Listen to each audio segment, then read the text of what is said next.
നികുതി ഇളവ് വേണോ? ഹോം ലോണിന് ഭാര്യയെ കൂട്ടുപിടിച്ചോളൂ.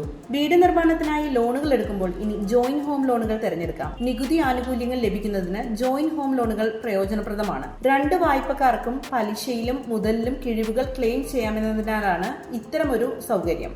ആദായ നികുതി നിയമപ്രകാരം പലിശ പേയ്മെന്റുകൾക്ക് ഓരോ വായ്പക്കാരനും 2 ലക്ഷം രൂപ വരെയും മുതലിന്റെ തിരിച്ചടവുകൾക്ക് ഓരോ വായ്പക്കാരനും 1.5 ലക്ഷം രൂപ വരെയും ക്ലെയിം ചെയ്യാൻ കഴിയും. അതായത് തനിച്ച് വായ്പ എടുക്കുന്നവരുമായി താരതമ്യം ചെയ്യുമ്പോൾ ഇരട്ടി തുക ആനുകൂല്യമായി ലഭിക്കും. ലോണുകളിൽ സ്ത്രീകൾ ഏക ഉടമയായാലും സംയുക്ത ഉടമയായാലും ഈ ആനുകൂല്യം ലഭിക്കും. സ്റ്റാൻഡേർഡ് പലിശ നിരക്കിനേക്കാൾ 5 മുതൽ 15 ബേസിസ് പോയിന്റുകൾ വരെ കുറവാണ് വ്യത്യസ്ത ബാങ്കുകൾ സ്ത്രീകൾക്ക് നൽകുന്നത്. മാസ തിരിച്ചടവ് മാത്രം കണക്കിലെടുക്കുമ്പോൾ ഇത് വലിയ വ്യത്യാസമായി തോന്നില്ലെങ്കിലും ദീർഘകാല വായ്പാ തിരിച്ചടവ് പരിഗണിക്കുമ്പോൾ ലക്ഷങ്ങൾ വരെ ഇത്തരത്തിൽ ലാഭിക്കാനാകും. ഇന്ത്യയിലെ പല സംസ്ഥാനങ്ങളും സ്ത്രീകളുടെ പേരിൽ രജിസ്റ്റർ ചെയ്യുന്ന വസ്തുവിന് സ്റ്റാമ്പ് ഡ്യൂട്ടിയിൽ ഇളവ് അനുവദിക്കുന്നുണ്ട്. അതിനാൽ ഭവന വായ്പയിൽ സ്ത്രീകളെ കൂടി പങ്കാളികളാക്കുന്നതോടെ അധിക ലാഭം നേടാൻ കഴിയും.